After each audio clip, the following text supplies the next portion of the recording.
بسم اللہ الرحمن الرحیم۔ السلام علیکم۔ اسلام ایڈوائزر کے پیارے دوستو، ہم امید کرتے ہیں آپ خیریت سے ہوں گے۔ دوستو، آج جو کہانی ہم آپ کے لیے لائے ہیں، یہ کہانی ایک دیہاتی کی کہانی ہے جو کہ انتہائی سبق آموز کہانی ہے۔ اس غریب دیہاتی نے شادی تو کی، لیکن شادی کے بعد رزق کی تلاش میں چلا گیا اور 20 سال بعد واپس لوٹا۔ جب یہ دیہاتی 20 سال بعد لوٹا تو اس نے اپنی بیوی کو جس حال میں دیکھا وہ اس کو برداشت نہ کر سکا، اور پھر اس نے بیوی کے ساتھ کیا کیا یہ سب آپ کو آج کی کہانی میں بتایا جائے گا، لہٰذا ویڈیو کو بغیر اسکپ کیے آخر تک ضرور دیکھیے گا۔ دوستو، اس سے پہلے کہ کہانی کا آغاز کیا جائے، آپ سے گزارش ہے کہ اپنے چینل اسلام ایڈوائزر کو سبسکرائب کر لیں اور گھنٹی کا بٹن بھی دبا دیں تاکہ آنے والی ویڈیوز بھی آپ کو نوٹیفیکیشن کے ذریعے ملتی رہیں۔ اور ہماری تمام بہنوں اور بھائیوں سے گزارش ہے کہ درود پاک کی برکت سے ہونے والی دعا میں شامل ہونے کے لیے اپنا نام کامنٹ سیکشن میں ضرور لکھیں اور ہماری درود پاک کی محفل کا حصہ بنیں۔ دوستو، کہا جاتا ہے کہ ایک دیہاتی پر زندگی کی راہیں تنگ و دشوار ہو گئیں تو اس نے اپنا گاؤں چھوڑ کر دور دراز علاقے میں جانے کا فیصلہ کر لیا کہ شاید اسے دیار غیر میں رزق ملے۔ چنانچہ اس نے اپنی بیوی سے کہا کہ وہ رزق کی تلاش میں جانا چاہتا ہے، کیا وہ اس کا انتظار کرے گی؟ تو اس کی بیوی نے کہا، میں ساری زندگی تمہارا انتظار کر سکتی ہوں۔ اس پر اس دیہاتی نے کہا کہ تم صرف 20 سال میرا انتظار کرنا، اور اس کے بعد ایک دن بھی اوپر ہو جائے تو تم میری طرف سے آزاد ہوگی، تو پھر تم جو چاہو کر لینا۔ بیوی کے ساتھ یہ باتیں کرنے کے بعد اس نے اپنا گھر بار چھوڑا، اپنی بیوی کو چھوڑا اور اپنے گاؤں سے نکل کھڑا ہوا۔ اس کا رخ ایک بہت ہی دور کے شہر کی طرف تھا۔ وہ خشک، بنجر اور ہر طرح کی نباتات سے خالی صحرا میں چلتا رہا۔ بالآخر وہ مطلوبہ شہر میں جا پہنچا۔ وہاں اس نے اس شہر کے ایک امیر کبیر آدمی سے ملاقات کی، اسے اپنی بپتا سنائی اور اپنے مالی بحران کی شکایت کی۔ مالدار آدمی نے اس کا خیر مقدم کیا اور اس کی خوب آؤ بھگت کی۔ جب دیہاتی مالدار کے پاس 3 دن گزار چکا تو امیر کبیر شخص نے اسے پیشکش کی کہ وہ اس کے یہاں کام کرے۔ دن کے وقت وہ اس کے اونٹ اور مویشی چرائے اور رات کے وقت اس کے مہمانوں کی خدمت بجا لائے۔ اس کے صلے میں اسے اونٹوں اور بھیڑ بکریوں میں سے حصہ ملے گا۔ دیہاتی نے پیشکش قبول کر لی اور اس کے پاس کام شروع کر دیا۔ اس کام کاج میں 15 برس بیت گئے۔ اب دیہاتی کو اپنا گھر بار بار یاد آ رہا تھا۔ بیوی، رشتہ داروں اور گاؤں کی یاد نے اسے خوب ستایا۔ اس نے مالدار آدمی کو اپنا حال سنایا اور بتایا کہ وہ واپس اپنے گاؤں جانا چاہتا ہے کیونکہ گاؤں والے اسے بہت یاد آ رہے ہیں اور اب زیادہ جدائی برداشت کرنا اس کے لیے مشکل ہے۔ مالدار آدمی کو یہ سن کر دکھ ہوا کیونکہ یہ ایک مخلص، سچا اور امانت دار ملازم تھا۔ اس نے دیہاتی کو اپنے پاس روکے رکھنا بھی مناسب نہ سمجھا۔ اسے نہ صرف واپس گاؤں جانے کی اجازت دی بلکہ اسے کئی اونٹ اور بہت سی بھیڑ بکریاں بھی دیں۔ پھر اسے الوداع کیا اور اس کے لیے خیر و عافیت سے اپنے گھر پہنچنے کی تمنا ظاہر کی۔ دیہاتی نے کوچ کیا۔ وہ ایک لمبے صحرا میں سے گزرا۔ صحرا میں ایک لمبی مسافت طے کرنے کے بعد اس نے صحرا میں ایک عجیب منظر دیکھا۔ ایک مرد بزرگ عمر رسیدہ اپنے خالی خیمے میں بیٹھا ہے۔ یہ خیمہ اسے دھوپ اور حرارت سے بچاتا ہے۔ چنانچہ دیہاتی نے اس بوڑھے آدمی کو سلام کیا۔ بوڑھے نے اس کے سلام کا جواب دیا اور اسے اپنے خیمے میں آرام کرنے کی دعوت دی۔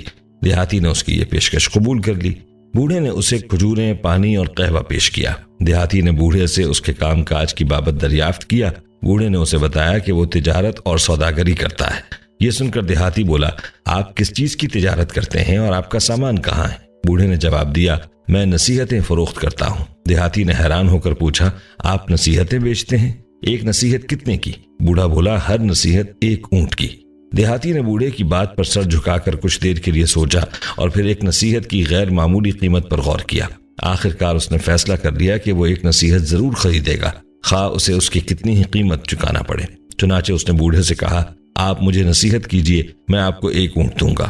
اس پر مرد بزرگ نے کہا، جب سہل ستارہ طلوع ہو تو سیلاب سے بے فکر نہ ہونا۔ دیہاتی نے اس نصیحت کو سنا اور اس پر خوب سوچ بچار کیا۔ پھر اپنے دل میں کہا، اس خوفناک صحرا میں سہیل ستارے کا میرے ساتھ کیا تعلق ہے اور اس وقت یہ نصیحت مجھے کیا فائدہ دے گی؟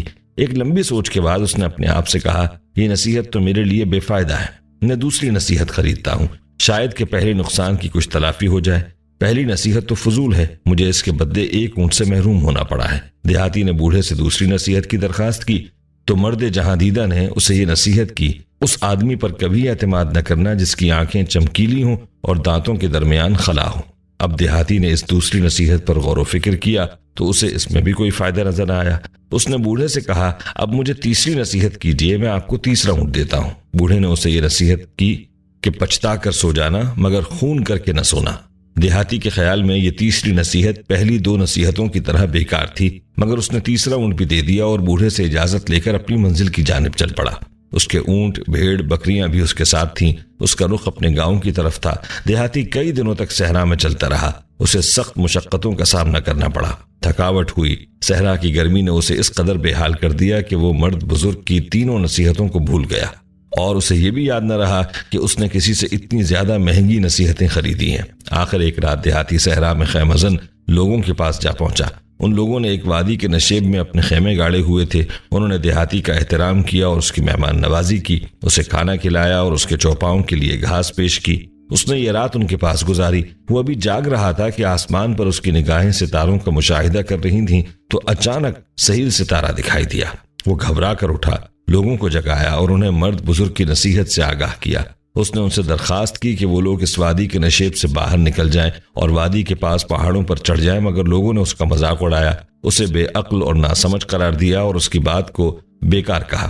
اس پر دیہاتی نے انہیں مطلع کیا، اللہ کی قسم میں نے یہ نصیحت 1 اونٹ دے کر خریدی ہے، لہٰذا میں اس وادی کے نشیب میں ہرگز نہیں سوؤں گا۔ پھر اس نے اپنے اونٹ اور بھیڑ بکریاں لیں اور پہاڑ پر چڑھ گیا اور وہیں رات گزاری۔ اس رات کے آخری حصے میں زور سے بہنے والا سیلاب اچانک آ گیا۔ اس نے خیموں اور لوگوں کو غرق کر دیا اور کوئی چیز بھی باقی نہ رہنے دی۔ ادھر دیہاتی یہ منظر دیکھ کر حیران ہوا اور اس بوڑھے کی نصیحت کی اہمیت اور قیمت کا احساس ہوا۔ دیہاتی نے اپنے اونٹ اور بھیڑ بکریاں ریوڑ اپنے ساتھ لیے اور اپنے علاقے کی جانب چل پڑا۔ راستے میں اسے دور سے روشنی دکھائی دی۔ رات سخت تاریک تھی۔ دیہاتی نے اس روشنی کو صحرا کی تاریک رات میں غنیمت سمجھا اور روشنی کی جانب چل پڑا۔ جب دیہاتی روشنی کی جگہ پہنچا تو دیکھا کہ ایک دبلا پتلا آدمی ہے، بہت زیادہ پھرتیلا ہے، ایک وسیع و عریض گھر میں رہ رہا ہے۔ اس آدمی نے دیہاتی کے خیر مقدم میں مبالغہ کیا تو اس کی یہ حرکت دیہاتی کے دل میں مشکوک ٹھہری۔ اس نے جب دبلے پتلے آدمی کا چہرہ غور سے دیکھا تو اس پر یہ حقیقت کھلی کہ اس کی آنکھیں چمکیلی ہیں اور اس کے دانتوں کے درمیان خلا ہے۔ یہ دیکھ کر اس نے دل میں کہا، مرد بزرگ نے مجھے اس آدمی سے خبردار کیا تھا، اس میں ساری نشانیاں پائی جاتی ہیں، کوئی ایک نشانی بھی کم نہیں۔ دیہاتی نے دبلے آدمی کے گھر میں سونے سے انکار کر دیا اور کہا کہ میں گھر سے باہر اپنے اونٹوں اور ریوڑ کے پاس سونا چاہتا ہوں۔ اس نے تکیہ اور چادر لی اور زمین پر لیٹ گیا، مگر اسے خطرے کے پیش نظر بالکل نیند نہ آئی۔ اسے اپنے میزبان سے خطرہ محسوس ہو رہا تھا۔ وہ اپنے میزبان کی طرف سے ہر دم چوکنا اور چوکس تھا۔ رات کے وقت دیہاتی اٹھا، اس نے اپنے تکیے کے پاس پتھر رکھ دیے اور ان پر چادر ڈال دی تاکہ مشکوک میزبان اسے سوتا ہوا خیال کرے، اور خود اٹھ کر دور کھڑا ہوا۔ ادھر میزبان گھر سے باہر آیا، اپنے پنجوں کے بل آہستگی سے چلا، اس کے ہاتھ میں تلوار تھی۔ پھر اس نے دیہاتی کے بستر پر دیہاتی کو سویا سمجھ کر تلوار کا وار کر دیا، مگر اس کی تلوار پتھروں پر لگی۔ ادھر دیہاتی نے پھرتی سے میزبان کو پیچھے سے پکڑ لیا اور اس کی تلوار چھین لی اور اس سے کہا، اللہ کی قسم میں نے یہ نصیحت بہت مہنگی خریدی ہے، میں نے 1 اونٹ دے کر یہ نصیحت خریدی ہے۔ اب اس نے اپنے اونٹ اور ریوڑ لیے اور گاؤں کی جانب گامزن ہوا۔ کئی دنوں اور راتوں کے طویل سفر کے بعد بالآخر دیہاتی اپنے گاؤں پہنچ گیا۔ وہ رات کے وقت گاؤں پہنچا۔ اس نے گھر کی دیوار سے اندر جھانکا تو دیکھا کہ اس کی بیوی آرام کر رہی ہے اور اس کے ساتھ والے بستر پر ایک بھرپور کڑیل جوان محو خواب ہے۔ نوجوان کے سر کے بال لمبے ہیں۔ یہ منظر دیکھ کر اسے سخت غصہ آیا۔ اس کی غیرت نے جوش مارا اور اس نے مضبوطی سے ہاتھ میں تلوار پکڑ لی۔ اس نے ارادہ کر لیا کہ وہ اپنی بیوی کو اور اس کے پاس محو خواب نوجوان کو مار ڈالے، مگر جلد ہی اسے مرد بزرگ کی تیسری نصیحت یاد آ گئی۔ نصیحت یہ تھی، پچھتا کر سو جانا مگر خون کر کے نہ سونا۔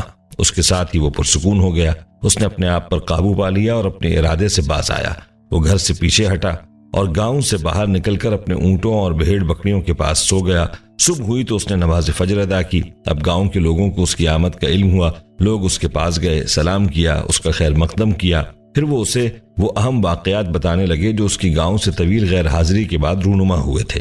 دیہاتیوں نے اسے باتوں باتوں کے دوران یہ بھی بتایا کہ جب وہ گاؤں چھوڑ کر گیا تھا اس وقت اس کی بیوی امید سے تھی۔ اس کے جانے کے کئی ماہ بعد اس کے گھر میں بیٹا پیدا ہوا جو اب ایک کڑیل جوان ہے اور اپنی ماں کی خوب خدمت کر رہا ہے۔ اب دیہاتی پر یہ راز منکشف ہوا کہ رات کی تاریکی میں اس نے اپنے گھر کے صحن میں جسے غیر سمجھا تھا وہ اس کا اپنا بیٹا تھا۔ اس پر اس نے اللہ تعالیٰ کی نعمتوں کا شکر ادا کیا، پھر بیٹے کی ولادت اور اس کے جوان ہونے پر اظہار مسرت کیا۔ اب اس نے اپنے دل میں سوچا یہ نصیحت کتنی عظیم ترین تھی۔ اگرچہ ہر نصیحت ہی اپنی جگہ انتہائی قیمتی تھی، ہر نصیحت اونٹ سے بھی زیادہ گراں قیمت تھی، حتیٰ کہ اگر ہر نصیحت کے بدلے میں اونٹ پر سونا لاد کر معاوضہ بھی دیا جائے تو بھی سودا مہنگا نہیں تھا۔ دوستو یہ سبق آموز واقعہ آپ کو کیسا لگا اپنے کامنٹ میں ہمیں ضرور بتانا ہے۔ آج کی ویڈیو کو اپنے دوستوں کے ساتھ زیادہ سے زیادہ شیئر کیجیے گا، اور اگر آپ چاہتے ہیں کہ ہم آپ کے لیے آپ کی مرضی کا کوئی موضوع لے کر آئیں تو آپ اس بارے میں ہمیں کامنٹ سیکشن میں بتا سکتے ہیں۔ ہمیں امید ہے کہ آپ کو ہماری آج کی یہ ویڈیو ضرور پسند آئی ہوگی۔ اگر آپ کو ہماری آج کی یہ ویڈیو پسند آئی تو سب سے پہلے اس ویڈیو کو لائک کریں اور اپنی رائے کا اظہار کامنٹ سیکشن میں کریں، اور آپ سے ایک بار پھر درخواست ہے کہ آپ ہمارے چینل اسلام ایڈوائزر کو ضرور سبسکرائب کر لیں اور ساتھ ہی لگے گھنٹی کے بٹن کو بھی کلک کریں تاکہ آپ کو مستقبل میں ہماری اپلوڈ ہونے والی مزید ویڈیوز کا نوٹیفیکیشن ملتا رہے۔ اللہ تعالی ہم سب کا حامی و ناصر ہو، آمین۔ السلام علیکم ورحمۃ اللہ وبرکاتہ۔